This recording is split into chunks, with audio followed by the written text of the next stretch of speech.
요새는 갈수록 점점 더 외로움이 밀려오는 것 같아요.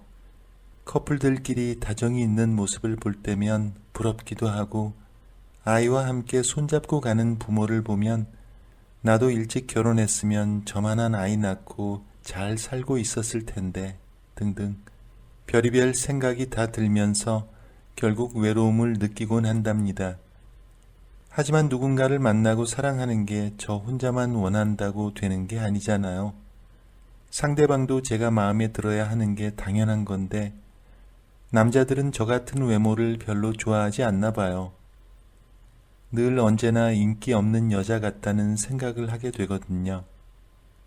거울 속에 비친 제 모습을 볼 때마다 하나부터 열까지 왜 그렇게 뜯어고치고 싶은 부위가 많은 건지 쌍꺼풀 수술, 코 수술 등등 너무나 많아서 나열하기도 힘드네요. 외모 지상주의를 따르는 건 아니지만 외모에 자신이 없다 보니 만남은커녕 누구와 마주치는 것 자체도 쉽지 않답니다. 한 번은 공원에 산책을 나가게 되었는데 많은 강아지들 틈에서 아주 큰 대형견 한 마리가 유독 눈에 들어오더라고요. 갈색빛의 털이 윤기가 좔좔 흐르는 게 몸매도 쭉 빠지고 정말 너무나 예쁘고 잘생겨서 그 견주에게 한번 만져봐도 되겠냐고 물어봤더니 제 얼굴을 한번 쓱 쳐다보더니 그냥 아무 말 없이 개를 데리고 사라져 버렸답니다. 그때 알았어요. 나는 누구에게나 환영받지 못하는 인간이구나 생각했죠. 그래서 앞으로는 남의 개를 만져도 되냐고 물어볼 게 아니라 기회가 되면 제가 직접 키워야겠다는 생각을 하게 되었답니다.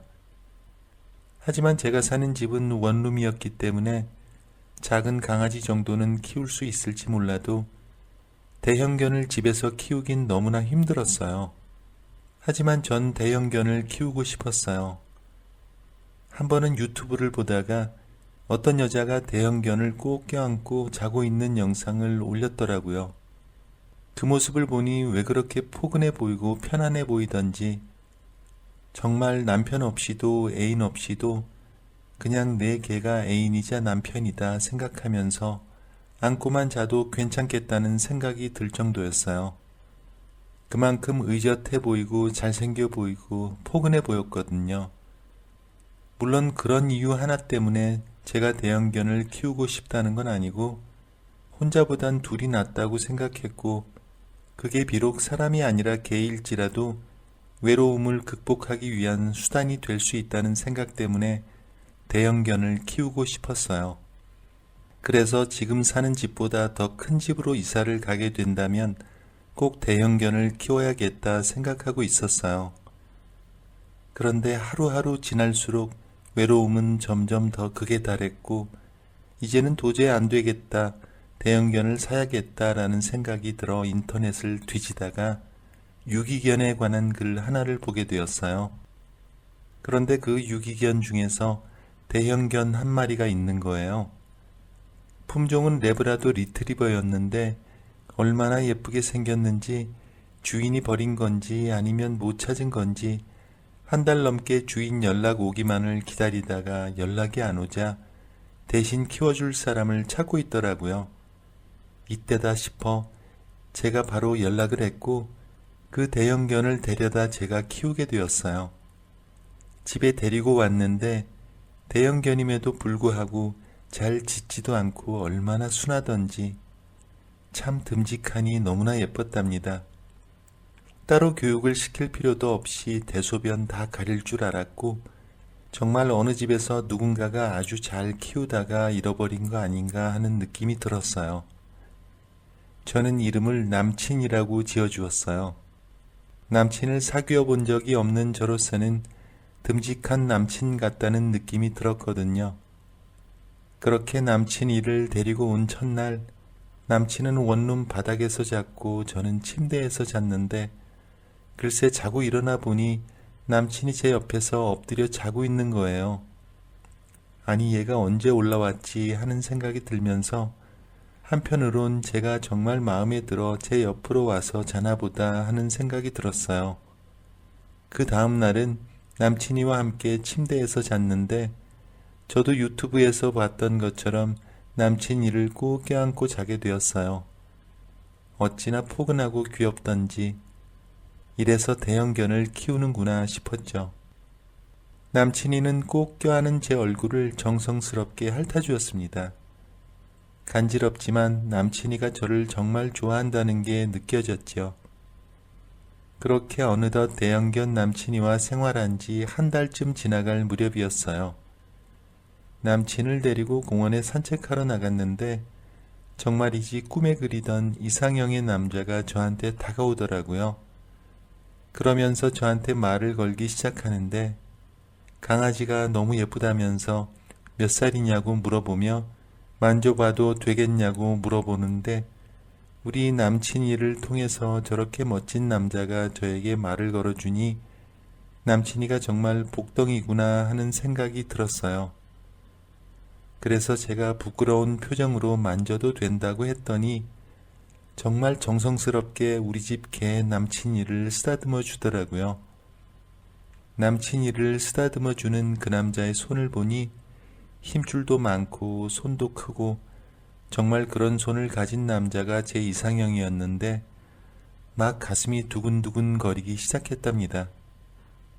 그 남자는 한참 동안 우리 남친이를 만지고 나서 저한테 말을 걸어왔어요. 여기 사시냐고 물으면서 자기도 여기 운동 자주 나오는데 이렇게 예쁜 대형견은 처음 본다는 거예요. 그래서 저도 얼마 전까지는 개를 안 키웠었는데 유기견이라서 키우게 됐다고 했더니 저를 쳐다보며 정말 좋은 일 하신다고 하지 뭐예요. 그렇게 공원에서 그 남자를 만나고 난 후에 집에 돌아와서 상사병이라도 걸린 듯 자꾸만 그 남자가 생각이 났어요.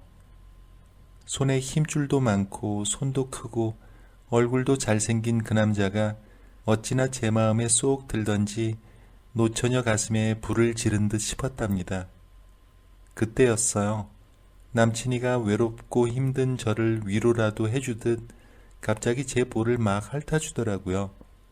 순간 간지러워 그만하라고 남친이에게 그랬지만 남친이는 그게 재밌는지 저를 아주 쥐락펴락하듯 계속 핥아주며 가지고 노는 듯 싶었답니다. 그리고 며칠 후 다시 공원으로 산책을 가게 되었답니다. 혹시나 그 남자가 다시 공원에 오지 않을까 기대감에 차 있었지만 그 남자는 보이지 않았어요. 그때였어요. 저 멀리서 그 남자가 제 쪽으로 다가오는 게 보였고 그 남자도 저를 보고 손을 흔들며 제 쪽으로 점점 다가오고 있었습니다. 나한테 손을 흔드네. 분명 제가 마음에 들었다는 착각을 하게 되었어요. 가슴이 뛰기 시작했어요. 이번에는 무슨 말부터 할까? 저 남자는 애인이 있을까? 없다면 어떻게 해서 저 남자 애인이 될 수 있을까? 등등 별의별 생각이 다 들었죠. 드디어 그 남자가 우리들 곁으로 왔어요. 그런데 그 남자, 저는 거들떠 보지도 않고 대뜸 남친이한테 먼저 다가가더니 오랜만이라며 남친이만 막 쓰다듬어 주는 거예요. 저는 아예 안중에도 없더라고요. 그저 남친이만 보이는가 봅니다. 공원에서 운동을 격하게 했는지 땀이 목 주위에서 가슴 근육을 타고 흘러내리는데 그 모습이 왜 그렇게 멋져 보이던지 순간 또 심장이 멎는 줄 알았답니다. 그때였어요. 갑자기 그 남자가 저한테 그러는 거예요. 강아지 샴푸 냄새는 아닌 것 같고 향수 뭐 쓰세요? 라고 하는데 순간 가슴이 엄청 떨렸고 향수 안 쓴다고 했더니 향수도 안 쓰는데 왜 그렇게 좋은 향기가 나냐면서 정말 이렇게 좋은 향기는 난생 처음 맡아본다고 하더라고요. 그러다가 그날 그 남자와 더 가까워졌고 서로 말을 더 많이 주고받게 되었고 그 남자가 얼마 전에 애인과 헤어져 지금은 솔로라고 했고 속으로 참 잘됐다 싶었답니다. 그렇게 공원에서 몇 번을 더 마주치고 난 후 우리는 연락처를 주고받는 사이가 됐고 어느새 우리는 제가 원하던 대로 사귀는 사이가 되었답니다. 정말 꿈만 같았죠. 꿈에 그리던 이상형의 남자와 사귀게 되었으니까요. 제 애인은 저를 보기 위해서 항상 우리 집 원룸으로 찾아왔고 행복한 시간을 만끽했답니다. 우리가 침대 위에 누우면 남친이가 그 가운데서 우리의 사랑을 방해하곤 했죠. 하지만 그것마저도 너무나 행복했어요. 하루는 애인이 다른 날과 다르게 안색이 어둡더라고요. 그래서 제가 무슨 일이 있는 거냐고 물었더니 아무 일도 아니라고 하더라고요.